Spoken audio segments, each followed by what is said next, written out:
Today we are answering your questions in our virtual audience, so make them good. And we've got the latest on awesome new Halo 3 maps and the new Star Wars game. X-Play starts right now. X-Play, the center of the gaming universe.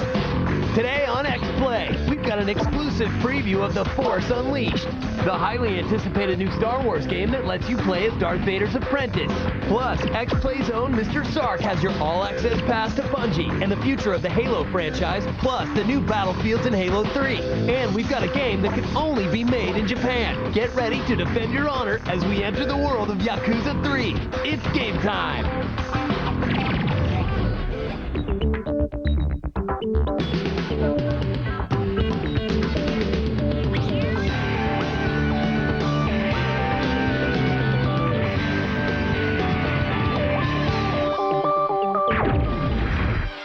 Hello and welcome to X-Play. We're saving TV one episode at a time. I'm Morgan Webb. And I'm Kristen Holt, filling in for Adam, who's running with the Olympic torch and fighting off angry hippies. We're coming to you from the G4 studios in Los Angeles on Friday, April 11th. On today's show, we dig out our lightsabers for a preview of The Force Unleashed. Then we have an all-access pass to check out the new legendary Halo 3 map pack. But first, let's go over to Kristen, who has all of today's top headlines in the gaming update.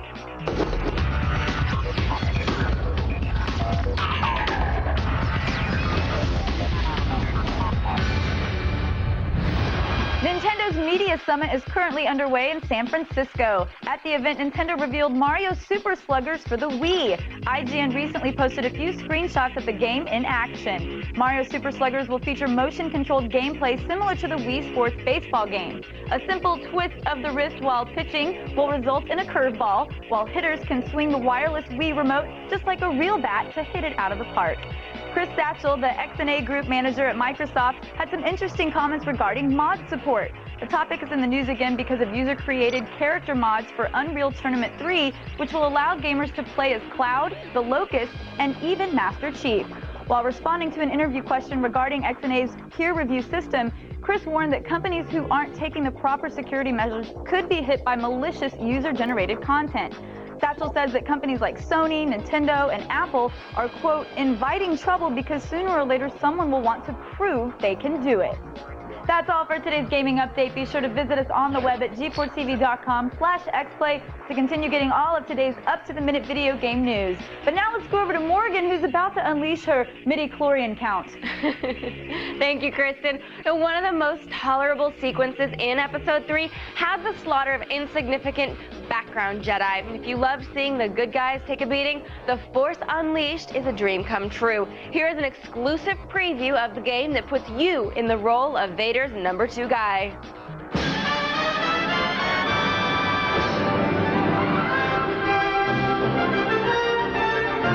Star Wars fans, grab your lightsabers and hold on to your Wookiees.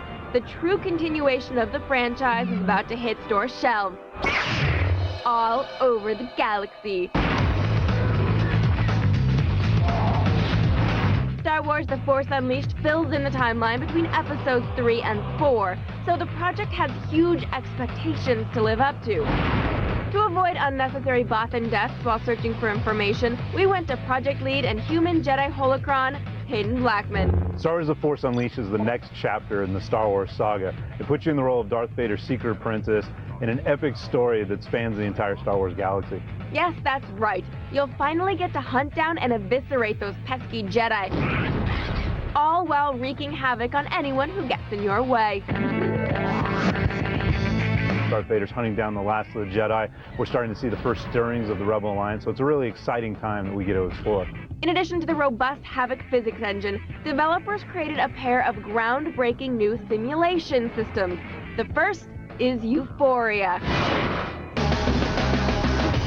So we have several exciting new technologies. One of the first is Euphoria, which is true biomechanical AI. And this basically infuses all of our characters with a central nervous system so they can react to different things in the environment, and they know to try and protect themselves when they're being punched or, being thrown off of a ledge. But that's not the only cutting-edge technology at play here. LucasArts also created a way to realistically simulate the galaxy's lush environment. Another technology that we've integrated into our game engine is digital molecular matter, or DMM, which we've developed in collaboration with our partners Pixelux Entertainment. And digital molecular matter allows us to simulate the way that materials behave in the real world based on real-world properties. So glass will shatter like glass, wood will actually bend and splinter on an impact. We even have metal that dents. When you add these technical innovations together, you get the incredibly satisfying feeling of truly using the Force. And ultimately, at the end of the day, the game's all about kicking someone's ass with the Force. So everything that you do from the first moment in the game to the last moment in the game is really revolving around making kicking ass with the Force really, really fun, really visceral, really impactful. Say no more, we're sold. Begin saving up those Imperial credits, younglings. Star Wars The Force Unleashed hits stores this September. These days, it seems like Halo 3 and Call of Duty 4 are your divorced parents, each wooing you with new gifts and love, but only because they want you to pick a favorite. Bungie, aka Weekday Dad, has a new bribe on the way, the legendary Map Pack. The download is available on the 15th, and Mr. Sark has your all-access pass to check it out.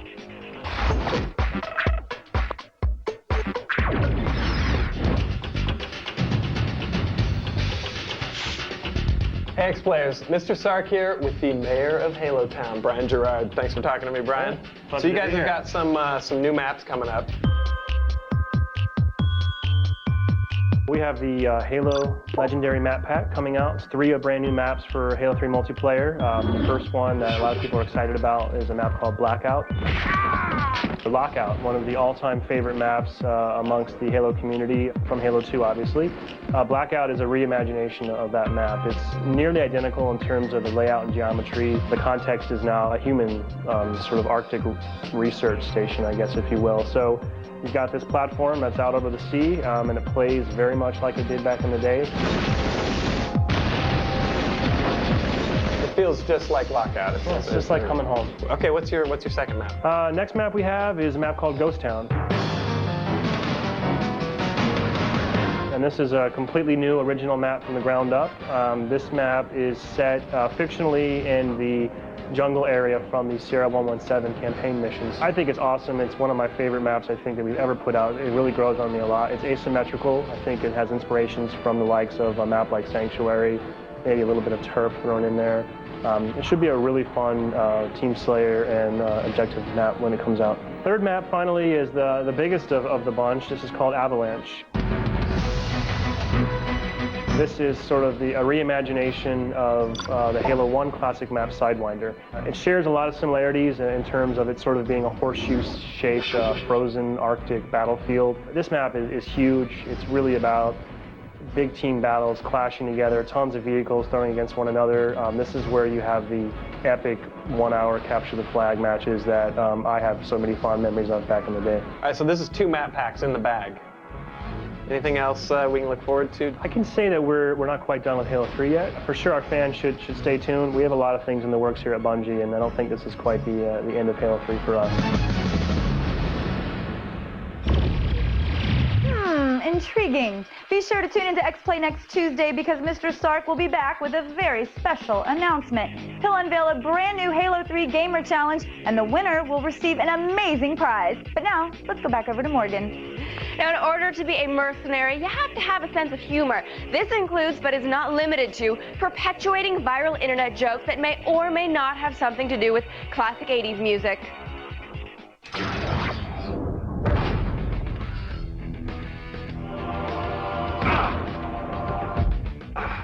Who brings a suicide bomber to a gunfight? Seriously.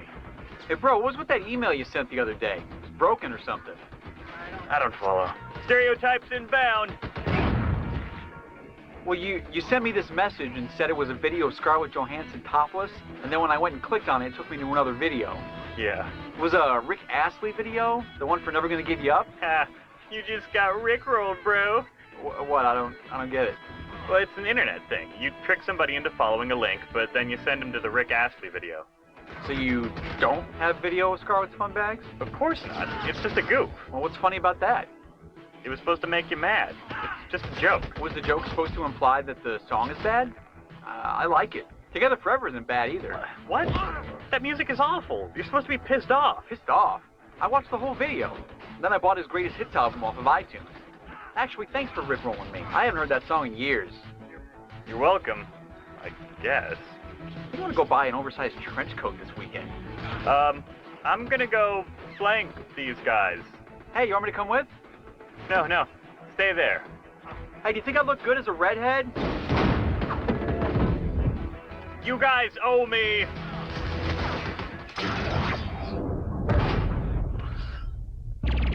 Coming up on X-Play, we swear a blood oath and take a look at Yakuza 3, an import that's clearly made in Japan.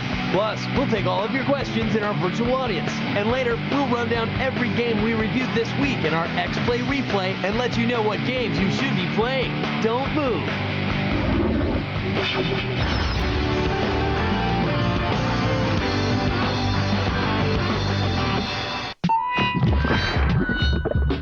Do it Greek style, and it won't cost you a cent. Indie Games begins in 60 seconds. Welcome to Indie Games, a 60-second shot of free online fun. Maybe you're into tales of ancient battles when men won glory with strength and courage. Or maybe you saw 300 and all that oiled man flesh has you questioning some things that you thought you knew about yourself. Either way, check out Achilles. It's pretty sophisticated for a little browser game with controls for charging, blocking, and even some very gory decapitations. You fight your way through 15 levels of Greek warriors. Now, their armor and weapons never level up, but the AI does get progressively smarter as you go. And remember, nobody ever made Dacarcos by pulling an anaclasis in the middle of a make. All right, I'm out of here. Hit me up online at g4tv.com/indiegames for links to this and other great stuff. Until next time, I'm Kevin Pereira, and what do you want for nothing? If you dig this, then you dug this, cause I'm all about the nerd life, word life. If you dig this, then you dug this, cause I'm all about the nerd life, word life, yeah. G4X-Play. Welcome back to X-Play. At last year's Tokyo Game Show, we sat down with the editor-in-chief of Famitsu magazine, which is easily Japan's most respected gaming publication. And when we asked what game he was looking forward to most in 08, his answer surprised us. It was Yakuza 3, a game that could only be made in Japan.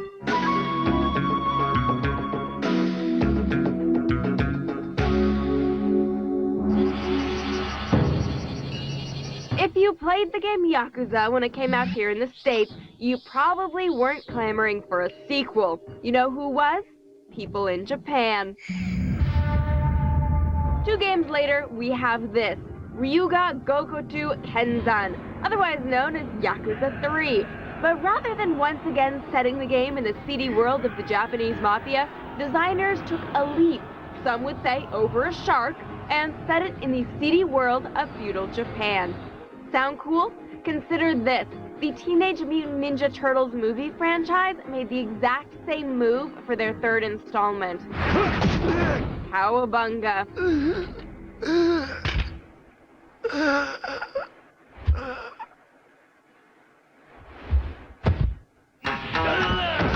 Hey, don't get me wrong. There's still a lot of the same stuff here you'd find in a game about the mafia. There's, a fat guy. And, stuff happening in the rain. This.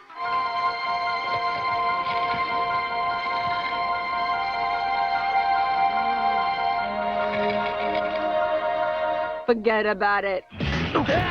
What could possibly tie all this together? How about a Japanese hip-hop intro?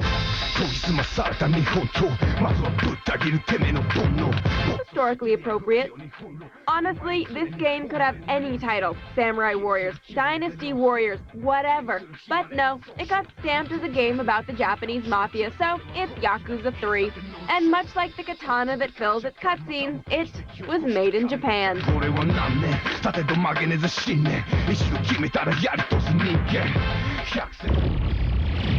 Coming Coming up in only 2 weeks, get an unprecedented look at this summer's hottest and most anticipated games with X-Play's Summer Games Preview. We'll have 5 days of in-depth coverage and take you inside GTA 4, Two Human, Lego Indiana Jones, and more. We will have world premiere hands-on demos and brand new footage of summer's biggest titles. Week-long coverage begins April 28th. Check out g4tv.com/summergames for info and updates. When X-Play returns, we're joined by the virtual audience for some questions and answers. But first, here are the most nimble of ninjas in today's leaderboard for N+.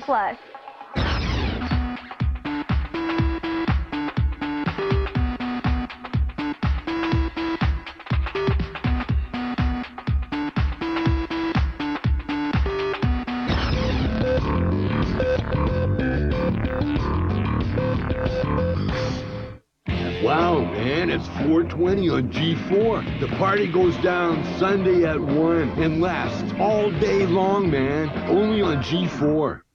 Today. This show also available as a G4 podcast.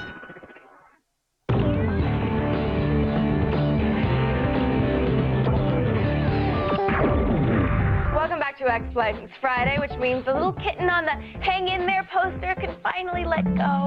It also means that we're joined by you in the studio. Let's welcome the virtual audience powered by StickCam.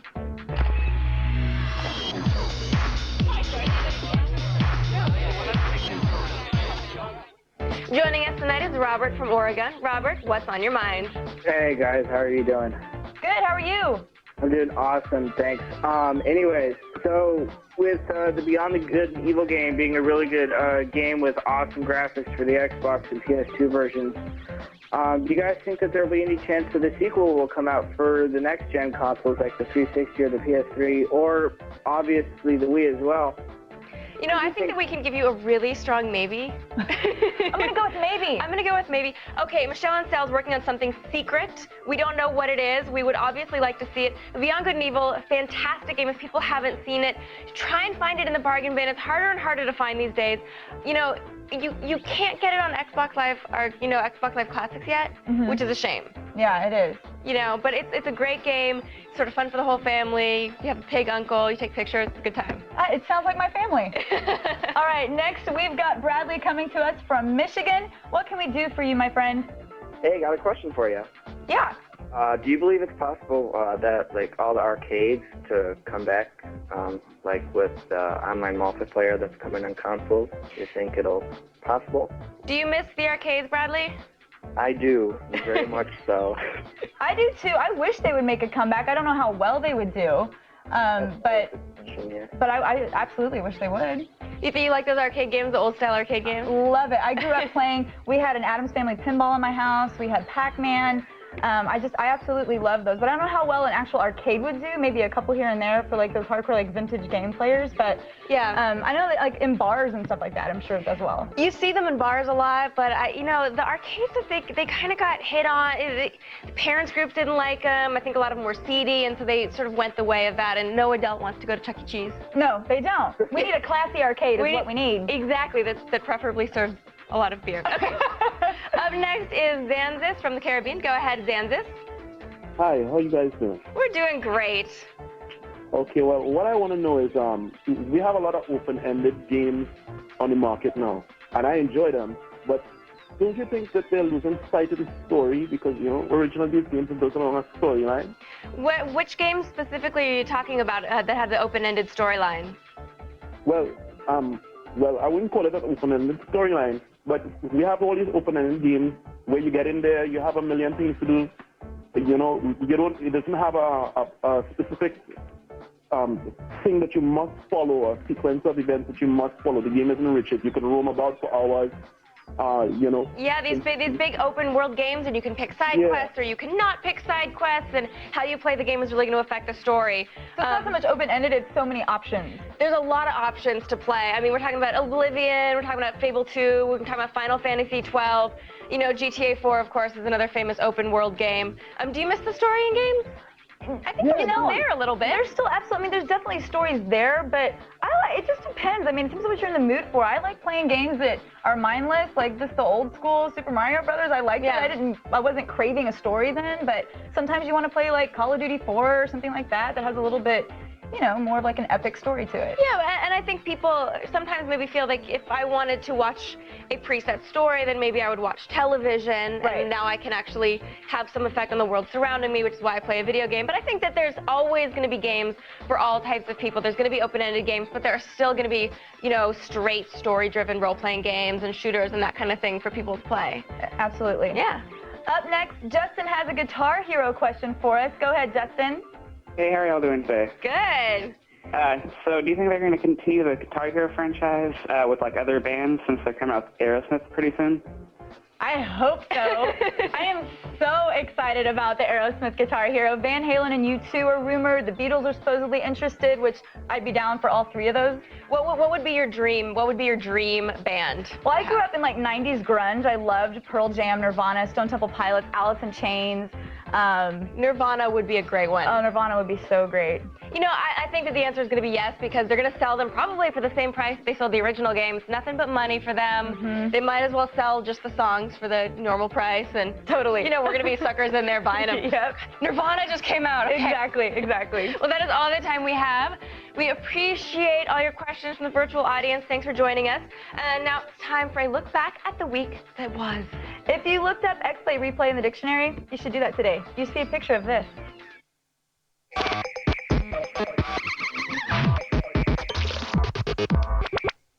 Earlier in the week, we reviewed Persona 3 Fest. This edition improves on its original extra content and new moves. It gets a 4 out of 5. We also saw Assassin's Creed for the PC. It looks pretty, has new missions, but the keyboard controls kind of suck. Despite that, it still has 5 stars. Then there was Salmon Maps Season 2, Episodes 4 and 5. The winning formula and humor earned these two furry detectives 4 stars. We also took a look at Universe at War Earth Assault for the Xbox 360. The move from PCs hurt the controls, but the solid story is still intact, 3 stars. And finally, we saw Dirty Dancing for the PC. This title put quality in a corner. There's nothing redeeming here. This only dances its way to 1 star. The sands of the hourglass have run out on this show. But we'll be back next week with all new X-Plays at 8. On Monday's show, we'll review Baroque, the RPG from Atlas that took 10 years to come to the States. Plus, we'll give you our take on all of the new Call of Duty 4 maps that have just hit Xbox Live. And on Tuesday, Mr. Stark will be here with his new Gamer Challenge, and up for grabs is the biggest prize we've ever had. And later in the week, we'll have an exclusive hands-on demo of Sega's Iron Man, which is based on this new movie you might have heard of. Might have heard of it. See you next time. Thanks for watching. Bye.